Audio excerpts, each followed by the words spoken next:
अस्सलाम वालेकुम, welcome back to my channel Aamir voice AR। कल पाकिस्तान की जानिब से एक नए मिसाइल फतेह 4 की तस्वीर मंजर आम पे आई है, जिन्हें नुमाइश के लिए रखा गया और हस्बे मामूल दिफाई हलकों में इस पर गुफ्तगू शुरू हो गई। कई लोगों ने इस बारे में बोलने की दरख्वास्त की और तबसरों में वही सवाल दुहराए गए जिनके जवाब पहले भी दे चुका हूँ। सबसे पहली बात यह है कि पाकिस्तानी अवाम की भरमौस मिसाइल के साथ गैर मामूली दिलचस्पी समझ से बालातर है। अवामी सोच में यह गलत फहमी है कि किसी भी ऑफेंसिव हथियार को रोकने के लिए इस किस्म का ऑफेंसिव हथियार इस्तेमाल किया जाए, जबकि हकीकत यह है कि ऐसे हथियार को रोकने के लिए डिफेंसिव सिस्टम यानी एयर डिफेंस का सहारा लिया जाता है। मजीद ये कि लोगों को यह एहसास नहीं होता कि मिसाइल की कारकर्दगी सिर्फ रफ्तार पर मुनरिफ नहीं, बल्कि इसमें ट्रेन हैगिंग, फ्लाइट प्रोफाइल, कम बुलंदी पे परवाज और रडार क्रॉस सेक्शन जैसे पहलू भी फैसला कुन किरदार अदा करते हैं। ये समझना जरूरी है कि दुनिया की सबसे बड़ी अस्करी ताकत अमेरिका के पास कोई सुपरसोनिक क्रूज मिसाइल फिलहाल सर्विस में मौजूद नहीं है। तो क्या इसका यह मतलब है कि अमेरिकी असला बेकार है? जाहिर है नहीं, क्योंकि यह बुनियादी तौर पे एयर डिफेंस के लिए इस्तेमाल होता है और इसे एंटी शिप रोल में इस्तेमाल करने के लिए खास मॉडिफिकेशन दरकार होती हैं।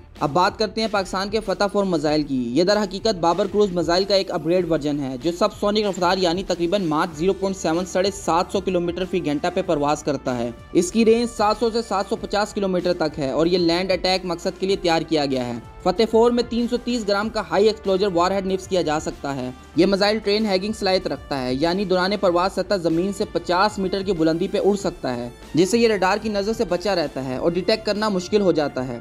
इसकी एक्यूरेसी 5 मीटर से कम है और ये इनिशियल न्यूग्रेशन, सैटेलाइट न्यूग्रेशन और डुअल मोड सीकर, इंफ्रारेड और रडार इस्तेमाल करता है, जिसकी बदौलत ये GPS जैमिंग के माहौल में भी अपने अहदाफ को दुरुस्ती से निशाना बना सकता है। इसका लॉन्च मोबाइल ट्रांसपोर्ट लॉन्चर से मुमकिन है और ये इलेक्ट्रॉनिक जैमिंग के खिलाफ मुजामत रखता है। पाकिस्तान और भारत के तनाज़े में एक अहम नुक्ता यह है कि माजी की जंगी सूरत हाल में भरमौस से ज्यादा खतरनाक साबित होने वाला मिसाइल फ्रेंच साख्ता स्लैब क्रूज मिसाइल था, क्योंकि वो सब सोनिक होने के बावजूद जमीन के करीब परवाज करता है और इसको डिटेक्ट और ट्रैक करना काफी मुश्किल है। भरमौस चूंकि ज्यादा बुलंदी पे उड़ता है, इसलिए पाकिस्तान के HQ-16 और HQ-9 एयर डिफेंस सिस्टम इसे बाआसानी इंटरसेप्ट कर सकते हैं। मजीद ये कि पाकिस्तान के इलेक्ट्रॉनिक वारफेयर सिस्टम ने हालिया लड़ाई में भरमौस के खिलाफ मौसर कारकर्दगी दिखाई थी। भरमौस के मुकाबले में पाकिस्तानी बहरिया के पास चीनी साख्ता CM-302 मिसाइल मौजूद है जो YJ-12 का वर्जन है। ये मैक 2.5 से मैक 4 की रफ्तार तक परवास कर सकता है और 5000 टन वजनी जंगी जहाज को एक ही ज़रब में तबाह करने की सलाहियत रखता है। हकीकत यह है कि YJ-12 भरमौस से न सिर्फ ज्यादा तेज है बल्कि खतरनाक भी है और अमेरिकी बहरिया भी इसे एक संगीन खतरा समझती है।